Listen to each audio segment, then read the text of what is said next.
Assalamualaikum warahmatullahi wabarakatuh. Perkenalkan, saya Eki Noval dengan NIM 1501-22255. Saat ini saya akan melakukan tugas mata kuliah Lembaga dan Teknologi Keuangan, yaitu untuk pembahasan ini saya memilih buku 3 tentang pasar modal. Baik, lanjut. Yang pertama yaitu ada pasar modal. Pasar modal adalah tempat di mana perusahaan dan pemerintah dapat menghimpun dana, sementara investor dapat menanamkan dananya dalam jangka waktu lebih dari 1 tahun melalui instrumen seperti saham, obligasi, dan reksadana. Ini berbeda dari pasar uang yang lebih berfokus pada instrumen keuangan dengan jangka waktu pendek. Meskipun produk derivatif sering disalahpahami sebagai bagian besar dari pasar modal, sebenarnya termasuk dalam produk turunan yang memiliki risiko tinggi. Pasar modal memainkan peran penting dalam ekonomi suatu negara, menjalankan 2 fungsi utama, yaitu fungsi ekonomi dan fungsi keuangan. Fungsi ekonominya mencakup pertemuan antara pihak yang memiliki dana berlebih atau investor dan pihak yang membutuhkan dana atau emiten. Sementara fungsi keuangannya memberikan kesempatan kepada pemilik dana untuk mendapatkan pengembalian sesuai dengan karakteristik investasinya. Lalu pasar modal memiliki peran yang signifikan dalam perekonomian suatu negara karena melaksanakan 2 fungsi penting, yaitu fungsi ekonomi dan fungsi keuangan.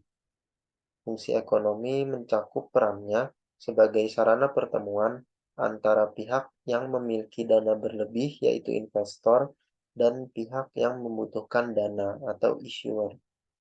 Sementara itu, dalam fungsi keuangan, pasar modal memberikan peluang kepada pemilik dana untuk mendapatkan imbalan sesuai dengan karakteristik investasinya. Manfaat pasar modal dapat dirasakan oleh berbagai pihak, termasuk investor, emiten, pemerintah, dan masyarakat. Bagi investor, pasar modal memberikan manfaat sebagai wadah investasi yang memungkinkan mereka berinvestasi dalam aset keuangan. Selain itu, investasi dalam pasar modal dapat meningkatkan kekayaan investor melalui kenaikan nilai investasi dan pembagian keuntungan.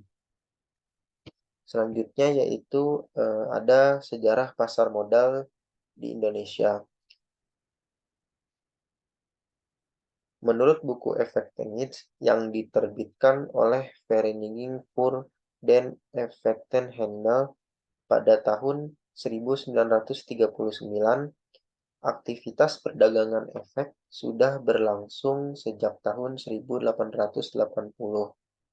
Meskipun tidak ada lembaga resmi yang mengatur, sehingga catatan mengenai transaksi tersebut tidak lengkap. Pada tahun 1878, Dunlop dan Koch, yaitu sebuah perusahaan yang berfokus pada perdagangan komoditas dan sekuritas, didirikan yang pada akhirnya menjadi pendahulu dari PT Perdanas. Pada tahun 1892, perusahaan perkebunan bernama Kultur Maatschappij Golpara di Batavia mengeluarkan prospektus untuk penjualan 400 saham dengan harga 500 gulden per saham. 4 tahun kemudian, pada tahun 1896, Harian Het Centrum di Yogyakarta juga menerbitkan prospektus untuk penjualan saham senilai 105.000 gulden dengan harga perdana 100 gulden per saham. Kemudian, meskipun saham-saham ini terdaftar di Bursa Efek Amsterdam, para investor yang membelinya berasal dari Batavia, Surabaya, dan Semarang. Pada periode ini, belum terdapat bursa efek yang beroperasi di wilayah Indonesia. Selanjutnya yaitu klasifikasi produk pasar modal. Produk di pasar modal secara umum dapat dikelompokkan menjadi dua jenis, yaitu produk yang melibatkan investasi langsung seperti saham dan obligasi, serta produk yang melibatkan investasi tidak langsung seperti reksadana. Seiring berjalannya waktu, perkembangan dalam pasar modal juga menghasilkan produk-produk yang lebih canggih, seperti produk derivatif, variasi produk, dan produk hybrid yang menggabungkan berbagai karakteristik tersebut. Selanjutnya yaitu ada saham. Saham bisa berbentuk warkat atau tanpa warkat, yang merupakan tanda kepemilikan dalam sebuah perusahaan. Saham warkat diterbitkan dalam bentuk surat kolektif saham, atau bisa disingkat dengan SKS, oleh emiten. Sementara saham tanpa warkat dicatat secara elektronik di Lembaga Penyimpanan dan Penyelesaian atau LPP. Atas nama pemegang rekening, informasi mengenai pemegang saham, baik yang berbentuk warkat ataupun tanpa warkat, dihimpun dalam daftar pemegang saham atau DPS yang dikelola oleh emiten atau Biro Administrasi Efek atau BAE. DPS menjadi dasar untuk menentukan hak-hak yang terkait dengan saham, seperti pembagian dividen, HMETD, waran, hak suara, dan hak-hak lain yang dimiliki pemegang saham. Pemegang saham memiliki karakteristik hukum sebagai berikut. Yang pertama yaitu resiko terbatas. Pemegang saham hanya bertanggung jawab atas jumlah investasi yang telah disetorkan ke dalam perusahaan. Yang kedua yaitu ada kendali utama. Kendali utama yaitu pemegang saham yang secara bersama-sama memiliki kendali atas arah dan kebijakan perusahaan. Yang ketiga yaitu ada klaim sisa, yaitu mereka yang memiliki hak terakhir untuk mendapatkan bagian dari pendapatan perusahaan dan sisa aset saat perusahaan dilikuidasi, setelah kewajiban kepada pihak lain sudah terpenuhi. Pada dasarnya, investor memperoleh dua jenis keuntungan dari kepemilikan saham. Yang pertama yaitu dividen. Dividen adalah bagian dari laba perusahaan yang dibagikan kepada pemegang saham. Pembagian dividen ini memerlukan persetujuan dalam rapat umum pemegang saham atau RUPS. Untuk menerima dividen, pemodal perlu memiliki saham dalam jangka waktu tertentu agar dianggap memenuhi syarat untuk menerima pembagian tersebut. Dividen dapat diberikan dalam bentuk uang tunai yang merupakan pembayaran sejumlah tertentu per saham, atau dalam bentuk dividen saham di mana pemegang saham menerima tambahan saham sebagai pembagian dividen. Yang kedua yaitu capital gain. Capital gain adalah selisih antara harga beli dan harga jual saham. Keuntungan ini terjadi ketika saham dibeli dengan harga tertentu dan kemudian dijual dengan harga yang tertinggi. Misalnya, jika seorang investor memiliki saham ABC seharga 3.000 per sahamnya dan kemudian dijual lagi seharga 3.500 per sahamnya, yaitu akan menghasilkan capital gain sebesar Rp500 per saham yang dijualnya. Jadi ada keuntungan Rp500 yang dia jual per sahamnya. Sebagai bentuk investasi, saham memiliki risiko yang meliputi, yaitu pertama ada kerugian modal atau bisa dibilang sebagai capital loss. Terjadi ketika seorang investor menjual saham dengan harga lebih rendah dibandingkan saat dia membelinya. Misalkan, jika seorang membeli saham PT XYZ seharga 2.000 per sahamnya, lalu harganya terus turun dan dia terlebih menjualnya seharga 1.400 per saham. Jadi di awal dia membeli 2.000 per saham, tapi harganya terus turun, lalu dia menjualnya 1.400 per saham. Artinya bisa dibilang sebanyak Rp600 pada kerugiannya. Tidak ada untung sama sekali. Yang kedua yaitu risiko likuidasi. Terkait dengan kemungkinan perusahaan mengalami kebangkrutan atau likuidasi. Dalam skenario ini, pemegang saham memiliki klaim terakhir setelah semua hutang perusahaannya sudah dibayar dari hasil penjualan aset perusahaan. Jika setelah itu tidak ada aset yang tersisa, pemegang saham mungkin tidak akan mendapatkan apapun dari likuidasi tersebut. Ini adalah risiko berat bagi pemegang saham yang menuntut mereka untuk terus memantau perkembangan perusahaannya. Dalam perdagangan saham di pasar sekunder, harga-harga saham terus berubah dikarenakan dipengaruhi oleh permintaan dan penawaran. Dengan kata lain, harga saham terbentuk sebagai hasil dari interaksi antara penjual dan pembeli yang ingin membeli atau menjual saham tersebut.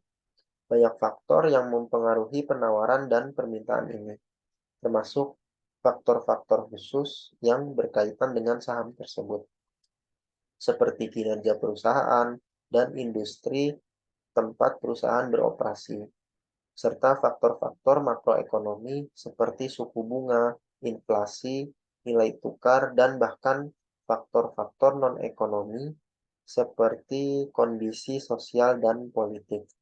Semua faktor ini tentu saja dapat mempengaruhi bagaimana harga saham dibentuk. Selanjutnya yaitu ada analisis fundamental. Dalam analisis fundamental, investor memiliki dua tujuan utama. Pertama, mereka ingin menilai apakah kondisi fundamental suatu perusahaan saat ini baik atau buruk. Kedua, mereka ingin menentukan harga yang wajar untuk saham perusahaan tersebut. Prinsip dasar dari analisis fundamental adalah membeli saham dari perusahaan dengan kondisi fundamental yang kuat, dengan harga yang seimbang atau di bawah nilai sebenarnya. Jika harga saham tersebut jauh lebih tinggi daripada nilai sebenarnya, investor dapat mempertimbangkan untuk menjual saham tersebut. Dalam analisis fundamental, calon investor memeriksa rasio keuangan perusahaan sebagai bagian dari penilaiannya. Rasio keuangan secara umum dapat dikelompokkan menjadi 5 kategori utama, yaitu yang pertama ada rasio likuiditas, digunakan untuk menilai sejauh mana perusahaan mampu memenuhi kewajiban jangka pendeknya. Yang kedua yaitu ada rasio aktivitas, yaitu memberikan gambaran tentang seberapa efisien perusahaan tersebut dalam memanfaatkan asetnya. Yang ketiga yaitu rasio rentabilitas, yaitu mengukur besarnya laba yang dihasilkan oleh perusahaan tersebut. Selanjutnya ada rasio solvabilitas, yaitu menunjukkan struktur modal perusahaan dalam kemampuan untuk membayar kewajiban jangka panjangnya. Yang kelima yaitu rasio pasar, digunakan untuk mengevaluasi apakah harga saham perusahaan sebanding dengan kinerja perusahaan. Dalam praktiknya, setiap kategori rasio ini dapat terdiri dari beberapa rasio yang berbeda, dan jenis rasio ini bisa berbeda-beda antara satu industri dengan industri lainnya.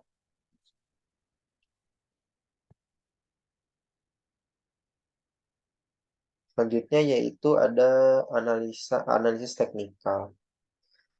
Analisis teknikal berfungsi untuk memprediksi atau bisa disebut forecasting harga saham di masa yang akan datang dengan menggunakan data historis seperti harga saham dan volume perdagangan. Yang pertama yaitu ada yang namanya price discount everything. Analisis fundamental memperhatikan berita keuangan dan kinerja perusahaan, sedangkan analisis teknikal mengabaikan berita-berita tersebut dan hanya memperhitungkan harga saham. Yang kedua ada price fluctuates in trends, yaitu harga saham biasanya akan bergerak mengikuti suatu tren tertentu. Yang ketiga yaitu history repeat itself, yaitu pola pergerakan harga di masa lalu akan kembali berulang di masa datang. Selanjutnya yaitu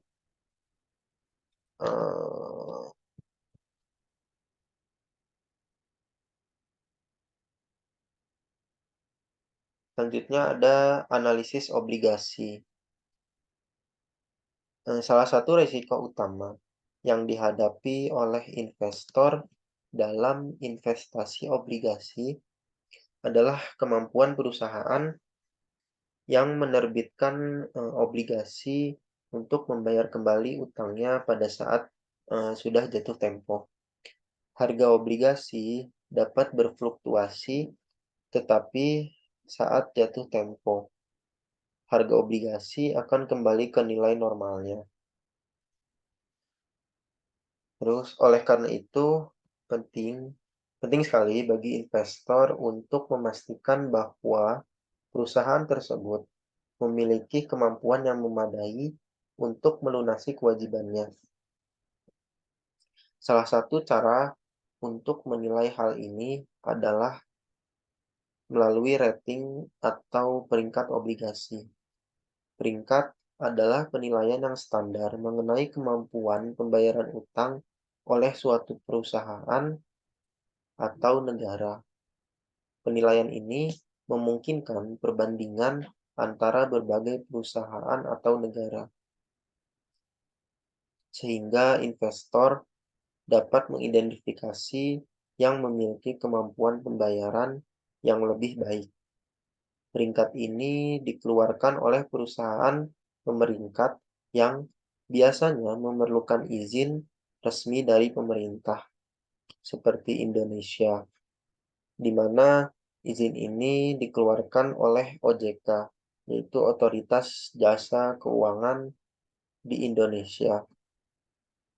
Di Indonesia, PT Pevindo, Pemeringkat Efek Indonesia, adalah salah satu perusahaan dengan izin dan memegang peran penting dalam memberikan peringkat.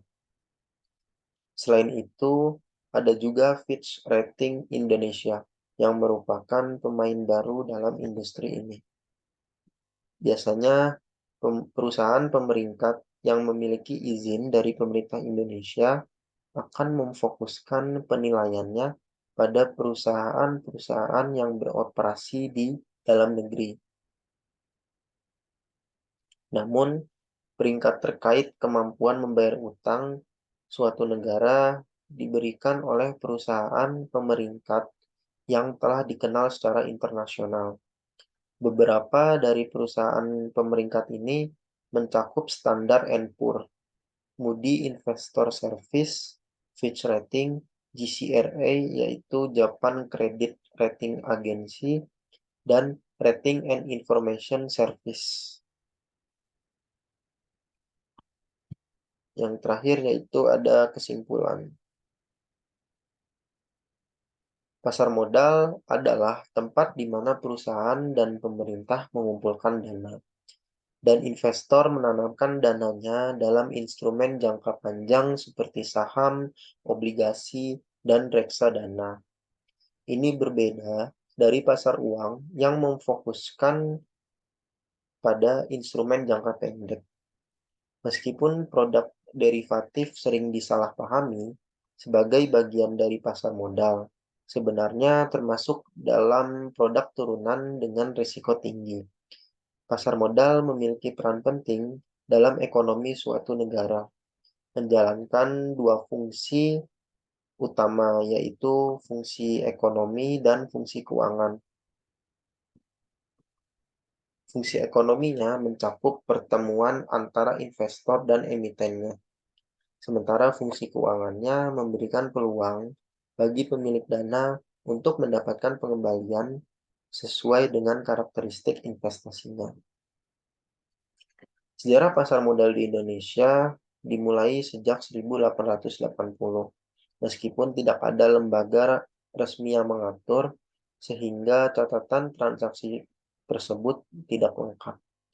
Aktivitas perdagangan efek semakin berkembang seiring berdirinya perusahaan seperti Dunlop dan Koff pada tahun 1878 yang menjadi pendahulu PT Perdanas. Pada tahun 1892, Kultur Matsapits Golpara di Batavia mengeluarkan prospektus penjualan saham, diikuti oleh harian Het Centrum di Yogyakarta pada tahun 1896. Saat itu, meskipun saham-saham tersebut terdaftar di Bursa Efek Amsterdam, para investor yang membelinya berasal dari berbagai kota di Indonesia. Produk pasar modal dapat dikelompokkan menjadi dua jenis, yaitu produk yang melibatkan investasi langsung seperti saham dan obligasi, serta produk yang melibatkan investasi tidak langsung seperti reksadana. Selain itu, ada produk derivatif, variasi produk, dan produk hybrid yang menggabungkan berbagai karakteristik. Saham dapat berbentuk warkat atau tanpa warkat, yang adalah bukti kepemilikan dalam perusahaan. Informasi pemegang saham dicatat dalam daftar pemegang saham yang dikelola oleh emiten atau Biro Administrasi Efek. Analisis fundamental membantu investor menilai kondisi perusahaan dan menentukan harga wajar saham. Dengan prinsip membeli saham dari perusahaan dengan kondisi fundamental kuat pada harga yang seimbang atau di bawah nilai sebenarnya. Analisis teknikal membantu memprediksi pergerakan harga saham berdasarkan data historis.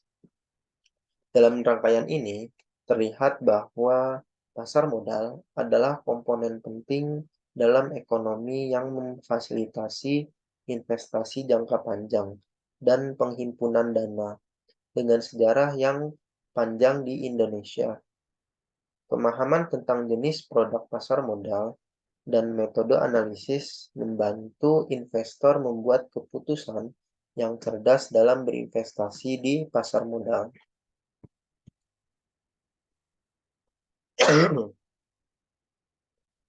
Baik, terima kasih atas perhatiannya. Sekian presentasi dari saya, Hafiz Eki Noval, tentang buku ketiga, yaitu Pasar Modal pada mata kuliah Lembaga Teknologi dan Keuangan. Demikian, maaf jika ada kata-kata yang kurang berwenang dan ada salah kata. Terima kasih atas semuanya. Wassalamualaikum warahmatullahi wabarakatuh.